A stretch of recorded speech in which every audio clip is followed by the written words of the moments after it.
Happy Halloween and happy new pedal day from Hangman FX, and I've never seen a pedal that does this.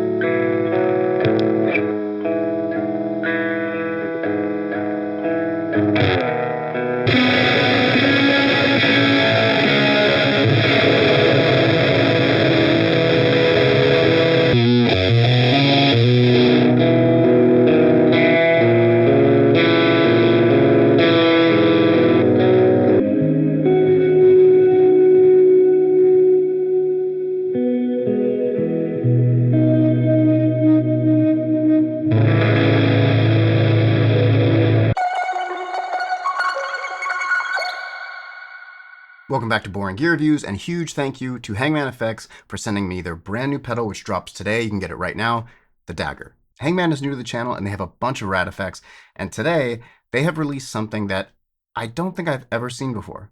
This is a dynamically controlled auto gain / gate pedal. What that means is you can go from clean to distorted just with your pick attack, and you can set how that works, and you can even set it to work as a gate pedal that automatically happens based on your picking dynamics and how you have it set. So let's talk about the controls. First up, we have output. This is our master volume, and it'll affect the overall output of the pedal while it's on. Below that, we have OD, and this will be the level of the overdrive section of the pedal. It could go from basically clean to very aggressive distortion. And then we have tone, and this will be your EQ section of the pedal.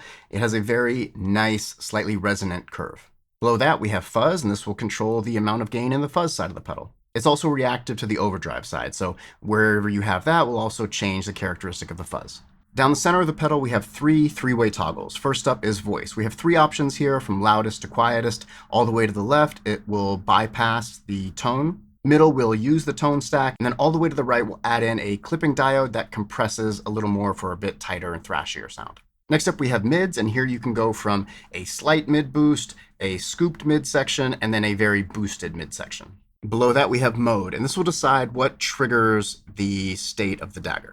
So it can be triggered by the overdrive, by the fuzz, or you can turn it off. On the bottom row, we have sense. This is a sensitivity control, and it will really decide how your picking dynamics affect the pedal. To the right of that, we have smooth, and this will allow you to change from when that gain structure changes based on your playing.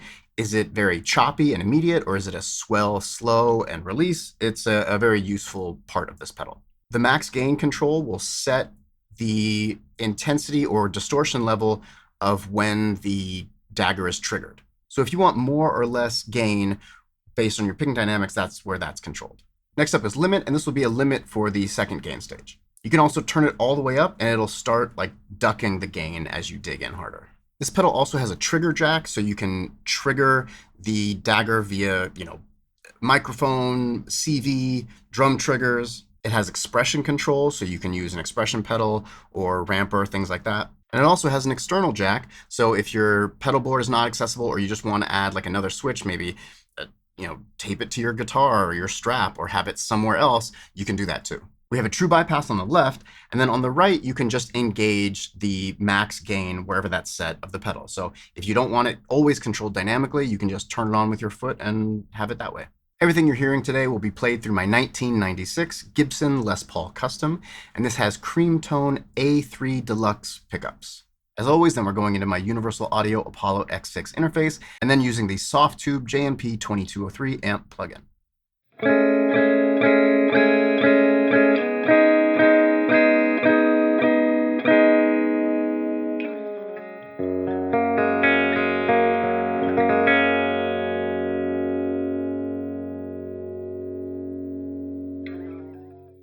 So this pedal will work anywhere in your chain, but it does prefer to be after a buffer. So for that, I'm going to use the 29 pedals Una. Like I said, it works fine without it, but it definitely likes being after a buffer.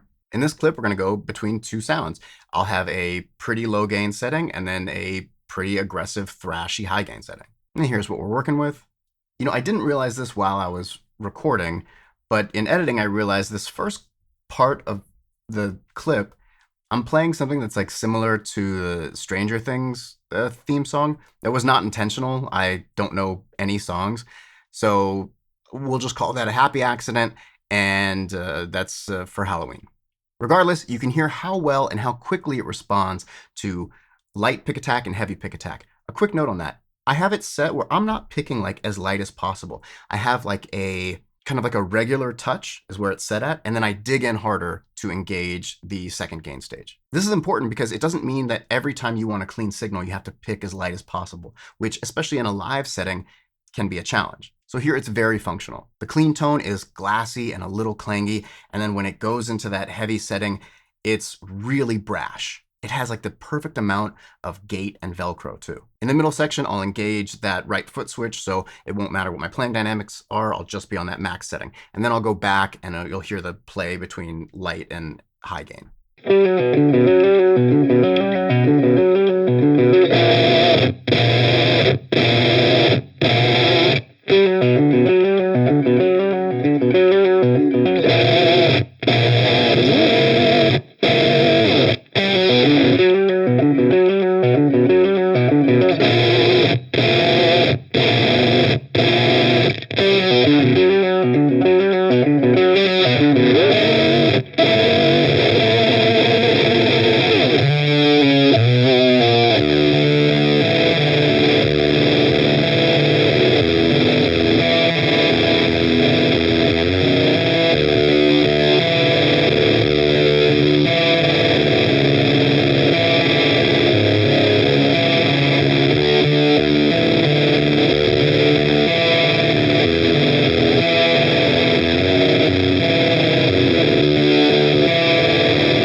All right, next, after the U-note, we're gonna have the Death by Audio reverberation machine. This is just gonna be giving a little bit of dirt and a tiny bit of reverb going into the next pedal, which is the unusual EAS from Black Skycraft. I've done a full demo on this. This is in my top 5 reverbs of all time. And here, we're gonna have the DAGG'R in the send and return, so the effects loop of the reverb. And here are my settings for the DAGG'R. And what that allows us to do is have a dirty reverb that is dynamically controlled. So I love a dirty reverb. If you've been around this channel for a minute, you hear me do it a lot. And not every dirt pedal is made well to be after reverb, but the DAGG'R certainly is. And what is so sick here is that it's always going to be a little dirty, and then we can change the intensity of that overdriven reverb signal. This just creates so much more character and richness to that sound. It's the perfect amount of gating and weight, and that tone knob works so well, and because it's slightly resonant, you can get very cool and interesting sounds. So here I'm rolling that tone knob back so it doesn't get too harsh and shrill, which is a common problem running drive after reverb. Anyway, it's an absolutely awesome sound. Enjoy.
lastly, we're still starting a chain with the reverberation machine, and that'll be going directly into the DAGG'R. And I will be turning this off in the middle and then back on at the end, so you will hear like the unaffected signal too. I feel like because this pedal has this dynamic auto gain and gate, we can get so focused on that we forget how great it just sounds as a distortion pedal. Like, it has all these features of this dynamic control and then plus all of the way you can trigger it, that it's easy to forget that it just sounds incredible because it's a great distortion overdrive fuzz pedal. So we're going to bounce back and forth between this glassy, almost lo-fi old radio sound of the overdrive, where it's like crackling a little bit, and then this huge, gated, splatty, compressed, hyper-aggressive fuzz sound. You also hear how well it cuts off and gates when I do some, start and stops. So I really am only scratching the surface of what this thing can do.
And that's a wrap for the brand new pedal that drops today from Hangman FX, the DAGG'R. Like I said, I don't know of another pedal that does this. And in addition to this very unique feature of a distortion pedal, it sounds great and you get a ton of control and options. And I want to take a second to read you what is on the back of this pedal. The LED of this dagger is filled with fragments from an authentic World War II military-issue knife blade, RH-36. It's possible, not probable, but possible, this knife killed a Nazi. Doesn't get cooler than that. I would like to see more things that killed Nazis in pedals. So would potato chips, right? See, she gets it. I'll give you a heads up that I also have Hangman's delay pedal, so if you want to see me demo this, which I will be doing, hit subscribe, hit the notification bell so you don't miss out on that. But yeah, the dagger is just too sick. I'm a huge fan. Check out the rest of the demos so you can hear other people's takes and then really dive into what else this can do. If you're into it, click the links in the description below. You can find everything I'm using today down there. As always, thank you so much for watching. I truly appreciate it, and I'll see you next video. Peace.